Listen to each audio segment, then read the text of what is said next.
Sanibonani wey'ngane zakwethu, ngibingelele bafowethu nodadewethu. Yebo bafowethu,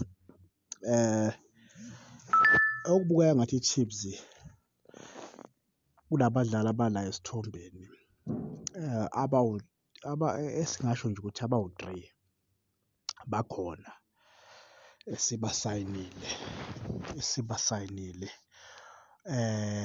noma ingaka-anawunseki i-Kaizer Chiefs, kodwa kubukeka ngathi nje abawu-3 bakhona kulaba sebekhona ey'ncwadini zesikhosi.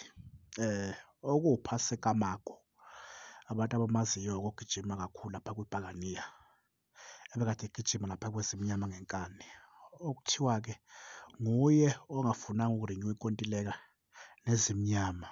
Ya, bathi ushaye wayichitha wathi akasafuni. Okubukeka ngathi-ke i-Chiefs kushuthi kade yamshela-ke i-Chiefs noma i-ejenti yakhe kade imfunela amadlela aluhlaza angcono, yabo. Noma kuwumfana sekade nje agcina ukudlala, bengena phuma nje ukuqala igame nje kahle maybe uqale kawu-4 last season. Ya, so nje ama-injury imshayile le-injury abuya kuyo. Sibuye size la kuMonyane, hhayi lena le ngiyayithemba-ke lena Bafana Badala, and usasemncane umfana una-25, so usengayidlala i-15 years kwi-Chiefs, yabo. Usengayidlala i-15 years or 10 years, sekuya ngayo ukuthi uba-fit kangakanani, kodwa i-10 years usengayiphusha-ke usengayiphusha i-10 years impela, yabo. So yena-ke naye into ebimshaya ama-injury, ya, i-injury imshayile, kodwa asithembe ukuthi-ke lapha kithi kuzokwenzeka ngcono, ngeke ayixake izinto ey'ningi. So sibuye size la kuSalom, yabo. Abadlali noma ngithi nje abalandeli abaningi umfana abamlindele ukuthi a-announce, ngicabanga ukuthi yiyo into eyojabulisa i-Chiefs, abalandeli be-Chiefs uma be-announce lo mshida lo, uSalam.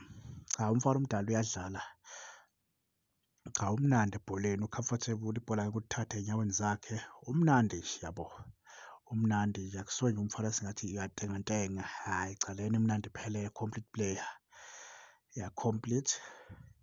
Sibuye size lapha kuMayela, ya, uMayela-ke naye ushaya ngonyawo phansi, akayivuseleli inkontileka yakhe le, unenkontileka yakhe kodwa yena akayivuseleli, okubonakala ngathi ufuna ukuza ngapha ekhaya azogijima kwikhosi, noma agcine ngizwa nebhakane kuthiwa uyamfuna, kodwa nje engicabanga ukuthi i-favourite ye-team angaya kuyo kakhulukazi i-Kaizer Chiefs, ngoba phela uNabi bayazwana nale ndoda le.